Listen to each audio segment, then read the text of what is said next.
they've made through the school years with their reading levels going, and so we're expanding Rec and Read. We have historically done it at Cold-Putnage Park, and we're now expanding into Cumberland, and there's a great partnership with the Cumberland Community School Society there. We're excited about that, and we have a great partnership with Courtenay Rec. So the rec part is provided by Courtenay Rec.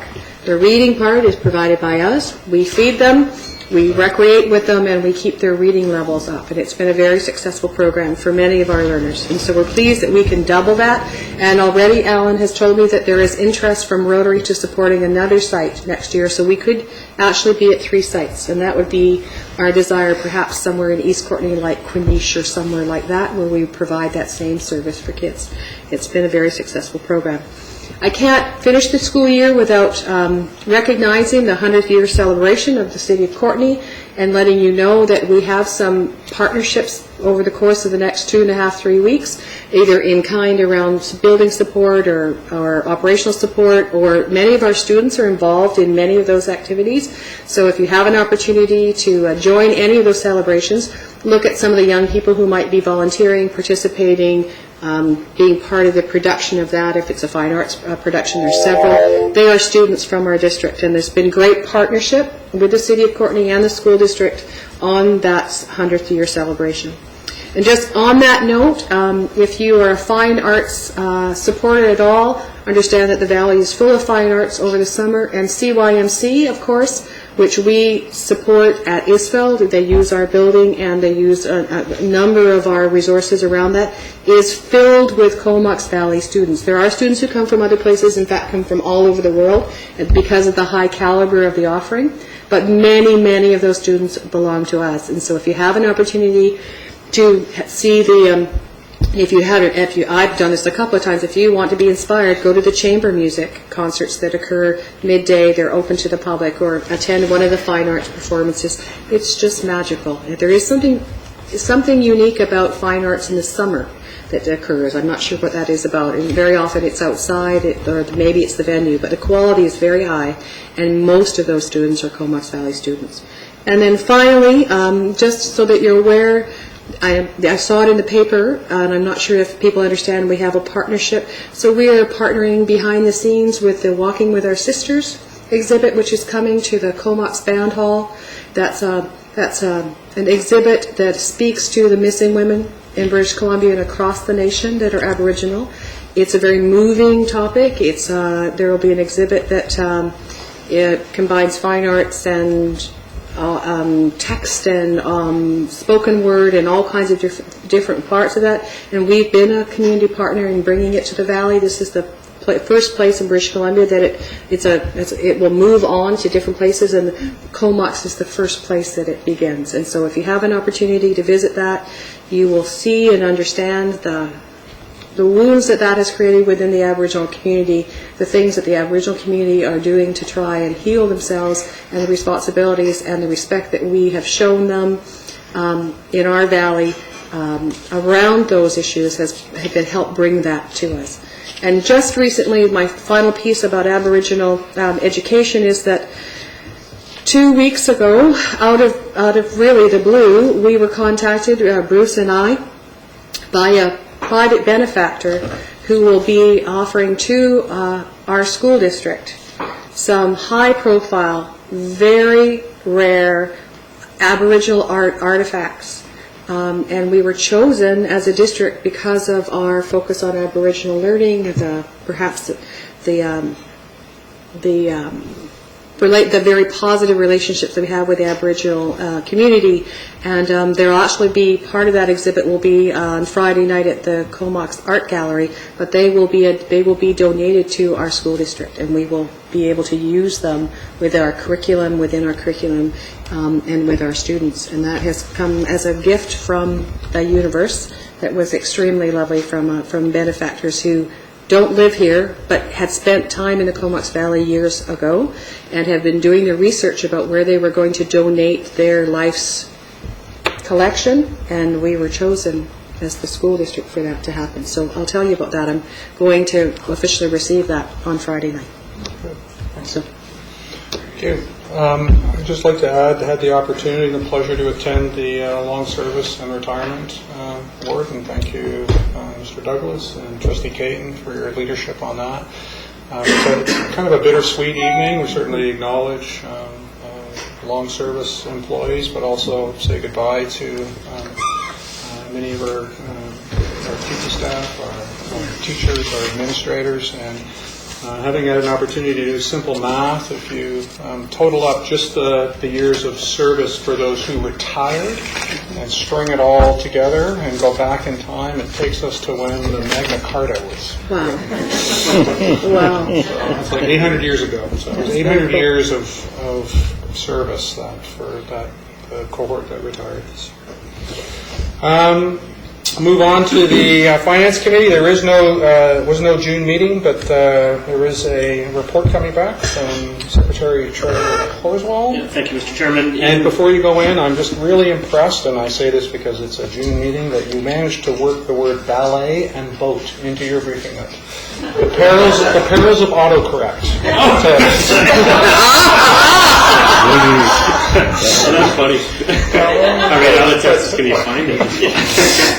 All right, so the briefing note with 2 errors in it. At the April board meeting, I was asked to bring back to the board a report on referendum possibility for 2016.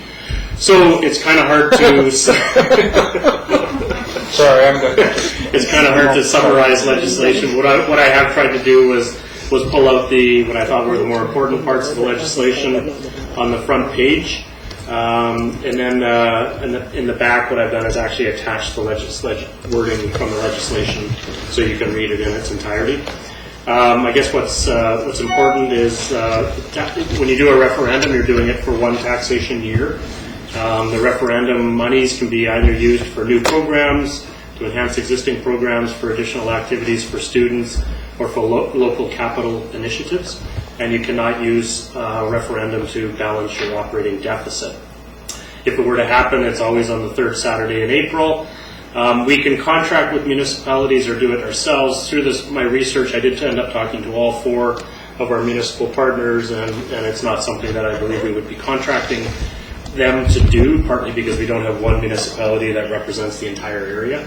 But they did give me some guidance on what costs would be looking at, and so on the second page you can see a cost breakdown. This is based on their experience. The city and the regional district were very helpful because they've run more booths during the general election days. Probably in the $48,000 range, plus or minus 10, probably 10,000 on both ends, depending on how it goes. So what is attached is the Section 112 of the School Act, which spells out the referendum, section and what else? And Section 137 that deals with the referendums itself. And the BC School Trustees Association does have a book they published on interpreting the School Act, and the last 2 pages are just the sections from their book, which just provides some supplemental information. So I believe that was the information I was asked to bring forward, Mr. Chairman. Thank you. Any questions or comments for Secretary Treasurer? Okay. Hearing, seeing none. Thank you very much. And we'll move to new board business. We have a notice of motion brought forward by Trustee Bolt that reads that the regular public meeting agenda of each Board of Education meeting include an item titled School Trustee Reports, and this notice of motion rolls over into our discussion of it and debate in our September meeting. So, thank you, Trustee Bolt. The second item is the suspension of the July and August 2015 regular board meetings, again for new trustees, and I won't say new trustees as of September. This does not preclude that we wouldn't have a meeting. If there's a need to have a meeting, then we'll call that. This is just a signal that the regularly scheduled board meetings would not be held. But it doesn't mean that if there are pressing matters that they wouldn't be dealt with. So the recommendation for you. Recommendation is moved, seconded by Peter. Any discussion? Hearing, seeing none. All those in favor? And that's carried. And we're at the public question period. You're each allowed to ask 10 questions. So one Sure. In QB's efforts to try and put together a rally, what we discovered was there's some new restrictions on public demonstration in the way of insurance. You have to carry third-party liability insurance.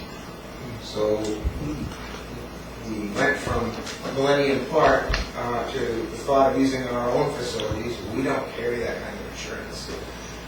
So what we were hoping was to ask if we could use school property for such a thing. And if the insurance, and I realize you probably can't answer that question today, and we're probably now looking at September, but could we use a school facility, and would the insurance, the third-party liability insurance, be adequate for such an event? Very interesting question. Can't answer it, but happy to take it and get advice from the people that we need to get advice from, which would probably be legal people, I would assume. So can we note that? Yeah, we got it, yeah. So, and then can we route the We answer can. back We to will. you prior to September? Yeah, once we have that? yeah, yeah. Okay. Thank you. Yes, I see someone else. In the crowd. The sea of hands. I know, I was looking through them to see if I could see who it was at the back. You talk about student engagement and roundtables and stuff like that. Having a child that's 2 years post-school and one that's graduating, and the issues that we're dealing with in our household, and now they're happening, of course, in other households. One thing I would like that I think is kind of missing in the school system, and it's obviously not happening in homes, is learning some financial sense. Financial sense? Yeah. Financials in the real world.